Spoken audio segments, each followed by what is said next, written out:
Dövlət əleyhinə çağırışlarda təqsirləndirilən ABŞ-da yaşayan Vaqif Allahverdiyevin cinayət işi üzrə məhkəmənin növbəti prosesi keçirilib.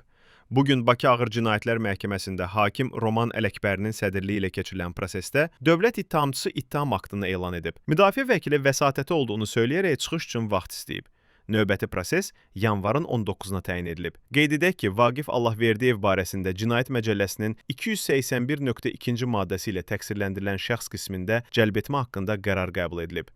Bildirilib ki, o, istintaqdan qaçaraq Azərbaycan hüdudlarından kənarda gizləndiyi üçün barəsində ittiham elan edilməsi ilə bağlı axtarış elan olunub. Binəqədi rayon məhkəməsinin bu il 23 fevral tarixli qərarı ilə barəsində qiyabi həbs qətimkan tədbiri seçilib. Sentyabrın 18-də ittihamın məzmununa əlavələr və dəyişikliklər edilərək Vaqif Allahverdiyevin barəsində Cinayət Məcəlləsinin 220.2 və 281.2-ci maddələri ilə təqsirləndirilən şəxs qismində cəlb etmə haqqında qərar qəbul edilib. Qeyd olunub ki, o, ABŞ-ın Kaliforniya ştatında yaşadığı dövrdə ad soyadını Viktor Aleksandr kimi dəyişib. 2017-ci ilin mart-may aylarında ayrı-ayrı 5 video müraciət hazırlayıb. O, həmin videolarda Azərbaycan vətəndaşlarına müraciət edib, ictimai əmin-amanlığın və dincliyin, təhlükəsizliyin pozulmasına səbəb olan hakimiyyət orqanlarının fəaliyyətini iflic vəziyyətə salmağa, Azərbaycanda qanuni əsaslarla formalaşmış və fəaliyyət göstərən mövcud hakimiyyətə qarşı zor tətbiqi yolu ilə çıxmağa təşviq edən açıq çağırışlar edib.